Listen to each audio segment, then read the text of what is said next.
یہ کہتے ہیں نوجوان کا کویشچن تھا کہ یونیورسٹی کا اسائنمنٹ تیار کرنا ہے اور مجھے تیار کرنا نہیں آتا، میری انگلش بھی اتنی اچھی نہیں ہے، تو کیا میں گوگل چیٹ GTP کے ذریعے اس کو لکھ سکتا ہوں؟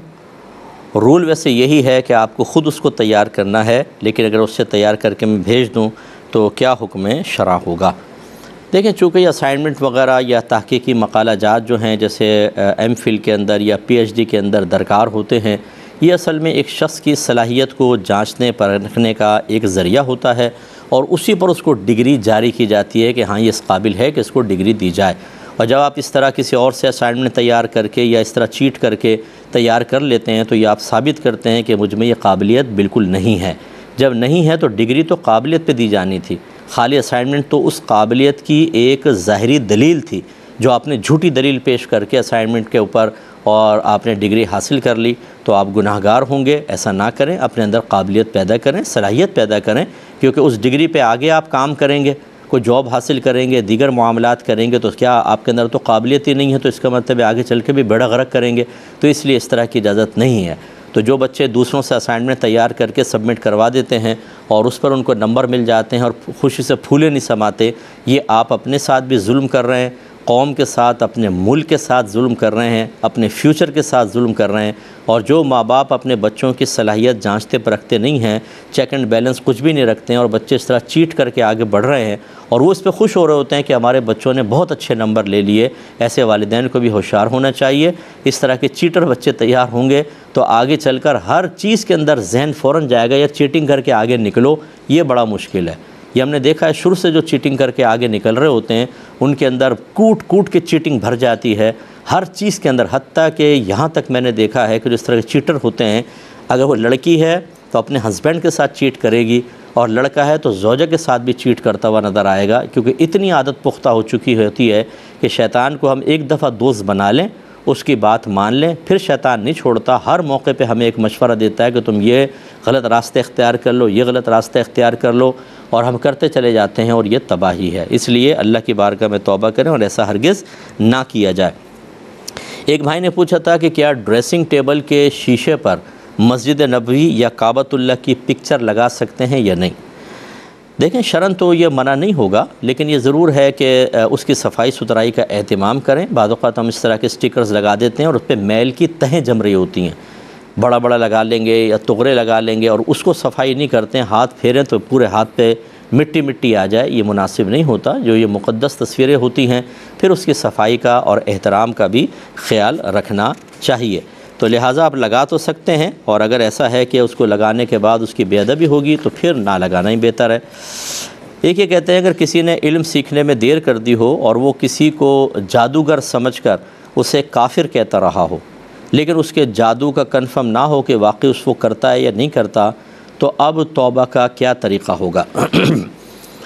دیکھیں، بالکل علم دین سیکھنا چاہیے، اور اس کی نہ سیکھنے کی بنا پر اس طرح کی بہت ساری خرافات اور غلطیوں میں انسان مبتلا ہو جاتا ہے۔ کوئی شخص اگر اس کی بالفرض اس کی ایکٹیویٹیز شکوک و شبہات بھی پیدا کر رہی ہوں، تو آپ کو کیسے پتہ کہ وہ جادو کر رہا ہے؟ جادو کے اندر تو شرکیہ چیزیں ہوتی ہیں، گندے اعمال کرنے ہوتے ہیں، خراب قسم کے اعمال، تب کہیں جا کر وہ گندے جو جنات ہوتے ہیں ان کے ساتھ مانوس ہوتے ہیں، پھر وہ ان سے کام کرواتے ہیں، اور یہ بہت زیادہ محنت طلب کام ہے، ہر ایک یہ نہیں کر سکتا۔ اب یہاں پہ ہمیں میں تو اسی لیے دل جلاتا رہتا ہوں، بعض بھائی ہم سے ناراض بھی ہو جاتے ہیں، لیکن بہرحال میں حق بات کہتا رہوں گا کہ ہمارے اسی طرح کے لوگوں نے، عاملین نے، آستانوں نے، اور اسی طریقے سے مطلب ظنی چیزوں کے اوپر یقینی باتیں کرنے والوں نے لوگوں کو شکوک و شبہات میں مبتلا کر دیا، ان کے اذہان کو بالکل مفلوج کر کے رکھ دیا ہے، ہر چیز میں جادو، ہر چیز میں ٹونا، ہر چیز میں نظر بد، یہ انہوں نے عادت ڈال دی ہے، تو اب ہم اسی طرح کرتے ہیں۔ تو بہرحال اگر ایک شخص ایسا ہے کہ اس کے آپ نے ویسی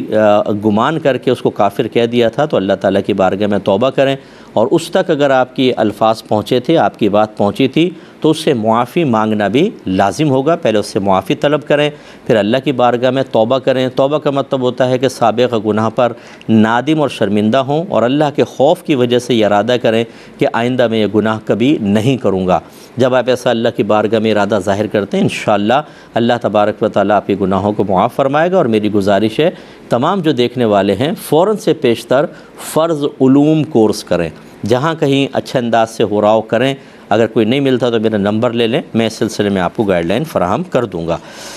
ایک یہ کہتے ہیں کہ میری والدہ جو ہیں ان کے پیر میں تکلیف ہے تو وہ ایک مرہم لگاتی ہیں جس سے ذرا تکلیف کم ہو جاتی ہے۔ اب وہ حج کے اوپر جا رہی ہیں تو وہ مرہم ایسا ہے لیکن اس میں بو ہے، اسمیل اس کی خراب ہے، تو کیا حالت احرام میں وہ یہ مرہم استعمال کر سکتی ہیں یا نہیں؟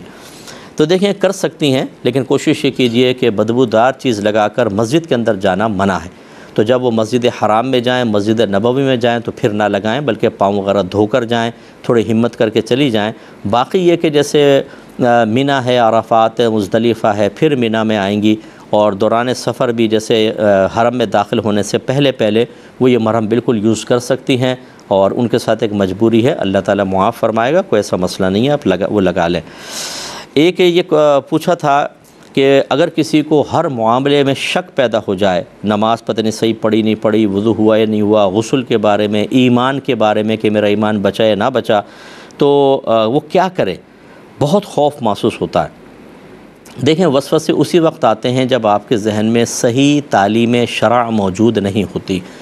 ہمارے گھروں میں رواج ختم ہو گیا ہے کہ باقاعدہ بچوں کو نماز سکھائی جائے، ایمانیات کے بارے میں بتایا جائے، کفر و شرک کی تعلیم دی جائے، یعنی یہ بتایا جائے کہ کفر کیا ہوتا ہے، شرک کیا ہوتا ہے، ہمیں کیسے اس سے بچنا ہے، اللہ کی توحید کے بارے میں بتایا جائے۔ یہ چیزیں اب ختم ہو گئیں، لہذا ہم تھوڑے بیانات سن کر مسجد میں چند چیزیں سیکھ کر بڑے ہو جاتے ہیں، اور ناقص معلومات کی وجہ سے پھر شیطان وسوسے ڈالتا ہے۔ تو میری گزارش یہ ہے کہ ان وساوس سے بچنے کا پہلا طریقہ تو یہ ہے کہ آپ ان تمام کے بارے میں علوم حاصل کریں۔ جیسے طہارت کے بارے میں کوئی اچھی کتاب پڑھ لیں، میری پڑھ لیجیے گا، اس کو پڑھنے کے بعد جب آپ غسل کے تمام مسائل پڑھ لیں گے اور اس کے مطابق آپ عمل کر رہے ہیں تو وسوسہ کیوں آئے گا؟ وسوسہ آتا ہی اس وقت ہے جب آپ کے ذہن میں غسل کے مسائل نہیں ہوتے، آپ کہتے ہیں پتہ نہیں غسل ہوا نہیں ہوا، کیونکہ آپ کو اصل مسئلہ تو معلوم ہی نہیں، نماز ہوئی نہیں ہوئی کیونکہ آپ کو نماز کے مسائل نہیں پتہ، آپ کو ایمان کے بارے میں نہیں پتہ کہ ایمان ہوتا کیا ہے، زوال ایمان کا مفہوم کیا ہے، ایمان ضعیف کیسے ہوتا ہے، قوی کیسے ہوتا ہے، یہ تفصیلی معلوم نہیں۔ لیکن جب آپ یہ فرض علوم کورس کرتے ہیں، آپ ایمانیات کے بارے میں پڑھتے ہیں، تو پھر بالکل تمام چیزیں کلیئر ہو جاتی ہیں، اور پھر شیطان آپ کو وسوسے نہیں ڈال سکتا ہے۔ تو اس لیے علوم دینیہ سیکھیں، اچھے لوگوں کی صحبت میں رہیں، صاحب علم لوگوں کی صحبت میں رہیں۔ بعض لوگ یہ بھی کہتے ہیں کہ جی آئے ہمارے پاس ذکر الہی کریں، ذکر الہی سے ہر چیز حاصل ہو جاتی ہے۔ نو، یہ جو کہتے ہیں یہ بہت ہی مطلب یہ کہ عجیب و غریب صورتحال ہے۔ ذکر کرنے آپ 100 سال ذکر کرتے رہیں، اگر آپ علم دین نہیں سیکھیں گے، حرام و حلال کے مسائل آپ کو پتہ نہیں ہوں گے، غسل و وضو اور ایمانیات کے بارے میں آپ نہیں جانیں گے، تو کیا صرف ذکر کرنے سے تمام علوم حاصل ہو جاتے ہیں؟ جو اس بات کا دعویٰ کرے تو پھر جو آپ کے ساتھ ذکر کرتا ہے جس نے نہیں سیکھے اس کو ہمارے سامنے لے کر آئیں، ہم دائرہ ادب میں رہ کے چند کویسچن کریں گے، بیسکس بتا دے تو آپ ہمارا نام بدل دیجیے گا۔ 40-50 سال سے لوگ نمازیں پڑھ رہے ہوتے ہیں، لیکن جنہوں نے علم دین نہیں سیکھا وہ بالکل کورے ہوتے ہیں، ان کو نہیں پتہ ہوتا ہم کیا کر رہے ہیں کیا نہیں کر رہے، بس 40-50 سال سے نماز پڑھ رہے ہیں اور غسل کے مسائل سیکھے نہیں، تو غسل میں غلطیاں، وضو میں غلطیاں ہم نے دیکھی ہیں، مسجد کے اندر وضو خانوں پر ہم جاتے رہے ہیں، تو یہ ایسی صورتحال ہوتی ہے کہ پرانے نمازیوں کو وضو کرنا نہیں آتا۔ وجہ کیا ہے؟ سیکھا نہیں ہے۔ تو خوف بجا ہے آپ کا، اچھا ہے، لیکن یہ شک کبھی ختم نہیں ہو سکتا جب تک آپ جہالت میں مبتلا رہیں گے۔ علم کی طرف آئیں، انشاءاللہ یہ سب چیزیں دور ہو جائیں گی۔ ایک یہ پوچھا ہے کہ اکثر لوگوں کو دیکھا ہے کہ زنا کے بعد یا قتل کرنے کے بعد کہتے ہیں کہ سب خیر ہے، کوئی مسئلہ نہیں ہے، ان کے بارے میں کیا حکم ہے؟ کیا یہ الفاظ کہہ کر وہ کافر ہو جاتے ہیں اور انہیں کافر سمجھنا چاہیے؟ دیکھیں کافر تو نہیں سمجھنا چاہیے، ہاں اگر کوئی معاذ اللہ برملا یہ کہتا ہے کہ میں زنا کو حلال سمجھتا ہوں، قتل حلال ہے، تو پھر تو وہ دائرہ اسلام سے بالکل خارج ہو جائے گا، کہ جن چیزوں پر جن کے حرام ہونے پر نص قطعی وارد ہو، یعنی قرآن کی واضح آیات، اور اس کو وہ حلال سمجھے، تو پھر یہ گویا کہ ان آیات کا انکار کرنے والا ہے، اور آیات کا انکار کرنا کفر ہوتا ہے۔ لیکن اگر کوئی اس طرح کرتا ہے، بعض ڈھیٹ قسم کے ہوتے ہیں، شراب پیتے ہیں، آپ ان کو منع کریں وہ کہتا ہے سب چلے گا، اور آپ کہتے ہیں اللہ تعالیٰ غریب فرما لے گا، تو بولتے ہیں اللہ کی رحمت بہت بڑی ہے، ہمیں مت ڈراؤ، تو وہ اس طرح کے ڈھیٹ ہوتے ہیں، تو ان کو بہرحال حکم کفر تو نہیں لگایا جائے گا، لیکن گناہ گار بہت بڑے ہیں کہ زنا کرنے کے بعد ہنسنا اور اس طرح کے جملے کہہ کے اس کو حقیر اور معمولی سمجھنا اور خوف خدا اپنے دل میں محسوس نہ کرنا، یہ ہو سکتا ہے ہو سکتا ہے کہ کچھ عرصے بعد شیطان بڑے آرام سے ان کے ایمان کو زائل کر دے اور وہ بے ایمان ہو جائیں، معاذ اللہ کافر ہو جائیں اور اللہ کی بارگاہ میں حالت کفر میں اٹھیں۔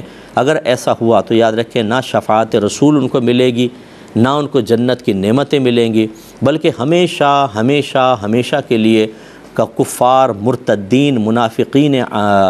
اعتقادیہ کے ساتھ وہ ہمیشہ ہمیشہ کے لیے جہنم کے اندر ہوں گے، کبھی نکلنا نصیب نہیں ہوگا۔ اور قرآن کی تعلیم یہ کہتی ہے کہ جنتی ان کو دیکھ کر احساس دلائیں گے، ہم نے نہیں کہا تھا کہ تم ایسا کر لو، کیوں نہیں مانا تھا؟ تو صحیح نہیں ہے۔